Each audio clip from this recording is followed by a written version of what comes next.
for staying with us. Now, let's turn attention to Russia-Ukraine war. A member of Ukraine's security service was shot and killed this morning in Kyiv. Authorities say a criminal investigation is now underway, though details remain limited. The deadly incident comes after yet another night of Russian drone and missile attacks on the capital, adding to the pressure on Ukraine's security forces. Meanwhile, the Trump administration has resumed some weapons shipments to Ukraine just a week after the Pentagon paused deliveries. Ukraine's foreign minister says President Zelensky will hold more talks with U.S. officials at an upcoming recovery conference. The focus, securing more support and pushing for tougher sanctions against Russia. Officials say a new U.S. sanctions package could be adopted in the coming days as the war enters yet another brutal phase.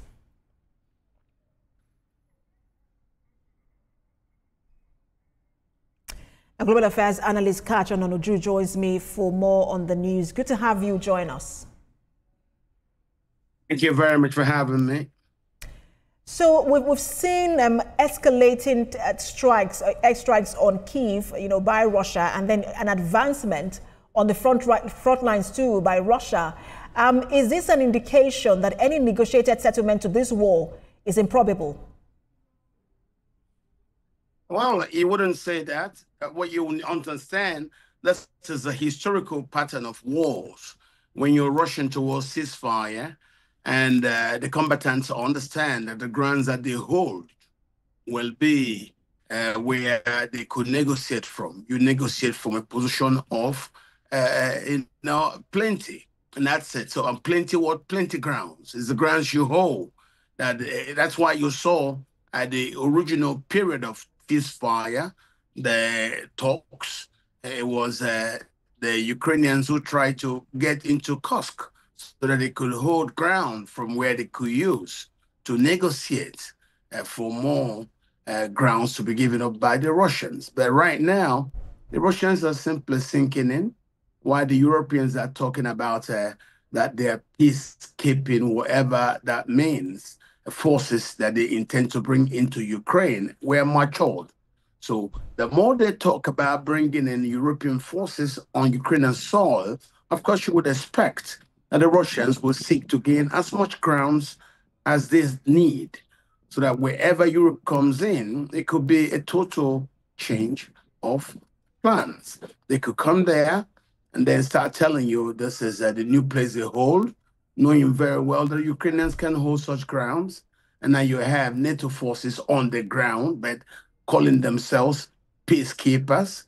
Russia, it's justified in doing what it's doing right now. Mr. Ononuju, before we go to how get to how justified, whether Russia is justified or not, but does it not also indicate that President Putin was never interested in any negotiated settlement from the beginning, and that he would risk his relationship with President Trump to achieve his initial target or initial aim of invading Ukraine in the first place? I don't think so. The initial reason for the invasion are very easy. You go back to Minsk. You also go back to the idea of Ukraine agreeing to be available to be used as a proxy. So those are the reasons. It's not like there was no Russian reason. Russians were simply reacting to Ukraine's agreeing to become a proxy for NATO on the Russian border. And this is still the fundamental reasons for the war. They've not changed. But that was part of some of the details of the peace talks that Ukraine would, President Trump said that over and over again, that the conditions for peace would be that Ukraine would not join NATO. That if that was the reason in the first place that Ukraine was invaded, that should have been enough conditions for President Putin to say, look, we're ending the war. Well, that is one. Ukraine will not join NATO. Then what about the regions in eastern Ukraine? Those regions stretching from there straight down to Crimea and short of getting into Odessa. And this is something. So it's not just Ukraine will not join NATO. No, you now have a section of Ukraine that's already carried out a referendum, which have gotten them merged with the Russian Federation. And so these things are also what Ukraine said. It does not want to hear anybody tell it to give up. But Russia is saying that America is already in agreement. These things are things you cannot undo. So those regions that have already agreed to merge with Russia are there.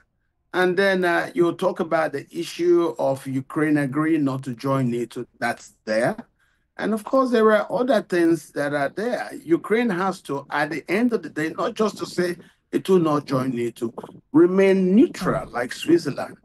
And this is the game. So, but it's asking for guarantees that it can be protected from further Russian attack today or in the future. But that also depends on what it does on its own as Ukraine.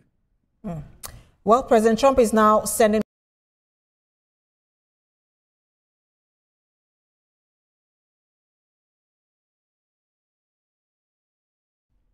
Thank you very much for having me. Well, let's turn attention now to, that's where we leave it. That's the World Now. For more updates on the stories we're monitoring, you can visit our website, www.tvcnews.tv. You can also follow us on our social media handles. We're on Facebook, Instagram, and on X at TVC News NG. On YouTube, we're live at TVC News Nigeria. Thanks for watching.